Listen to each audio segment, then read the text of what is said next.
یا تم اسے بے فکر ہو گئے کہ وہ خدا تعالیٰ تو پھر تم کو دریا میں دوبارہ لے جاوے، پھر تم پر ہوا کا سخت و طوفان بھیج دے، پھر تم کو تمہارے کفر کے سبب غرق کر دے۔ اللہم اغفر لی، پھر اس بات پر کوئی ہمارا پیچھا کرنے والا تم کو نہ ملے۔ اللہم اغفر لی۔ اور ہم نے یعنی اللہ تعالیٰ نے، ہم نے کا مطلب کیا ہے، اللہ تعالیٰ نے آدم علیہ السلام کی اولاد کو عزت دی، اور ہم نے یعنی اللہ تعالیٰ نے ان کو خشکی یعنی زمین اور دریا یعنی پانی میں سوار کیا، اور نفسی چیزیں ان کو عطا فرمائی کھانے کے لیے، اور ہم نے ان کو اپنے بہت سے مخلوق پر فوقیت دی۔ الحمدللہ رب العالمین۔ اللہ تعالیٰ نے فرشتوں کو بھی آدم علیہ السلام کے سامنے تاجیبانی سجدہ کرنے کے لیے بتلا دیا۔ انسان کو اشرف المخلوقات کر کے بھی نوازا۔ الحمدللہ۔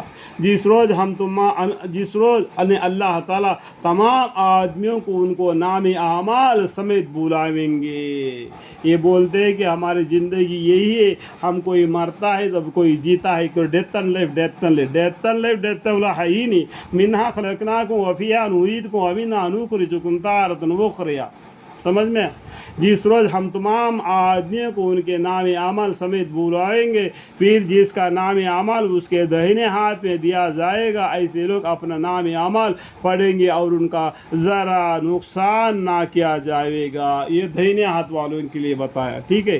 اور جو شخص دنیا میں راہ راستہ دیکھنے سے اندھا رہے گا، سو آخرت میں بے منزل نجات تک پہنچنے سے اندھا رہے گا۔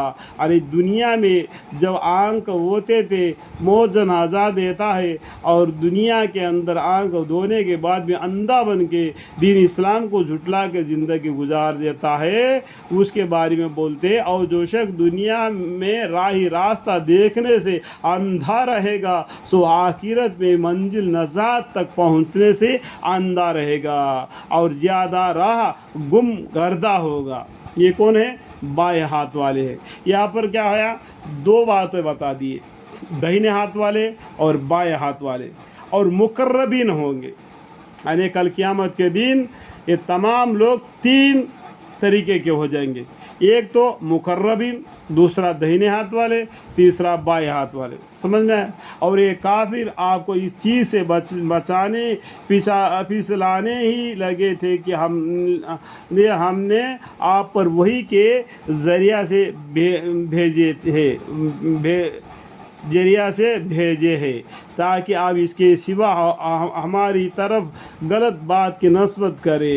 وہ لوگ جو کافر لوگ وہ کوشش کرے کہ ہمارے پیغمبروں کو پھسلا کے الٹے باتیں کرے، جس طریقے سے الٹا رہ رہے وہ لوگ، اور یہ کافر آپ کو اس چیز سے پھسلانے کے ہی لگے تھے جو ہم نے یعنی اللہ تعالیٰ نے آپ پر وہی کے ذریعہ بھیجے ہیں۔ کیا ہے؟ قرآن، تاکہ آپ اس کے سوا ہماری طرف غلط بات کی نسبت کرے۔ اللہم اغفر لی، نعوذ باللہ۔ اور ایسی حالت میں آپ کو گاڑا دوست بنا لیتے یہ کافی لوگ۔ اگر ان کے منمانی کے ساتھ آپ چلیں گے تو یہ آپ کو گاڑا دوست بنا لیتے، لیکن اللہ تعالیٰ کا حکم پر، اللہ تعالیٰ کے وحی پر پیغمبر صلی اللہ علیہ وسلم چلے اور اسی قرآن کے طرف دعوت دیے، آؤ اس قرآن کے طرف، آؤ توحید کے طرف، ٹھیک ہے، آؤ کلمہ طیب لا الہ الا اللہ محمد الرسول اللہ صلی اللہ علیہ وسلم۔ اور اگر ہم نے آپ کو ثابت قدم نہ پایا ہوتا تو آپ ان کی طرف کچھ جھکنے کے قریب جا پہنچے تھے۔ اللہم اغفر لی، اللہ تعالیٰ نے بچا لی، اللہم اغفر لی۔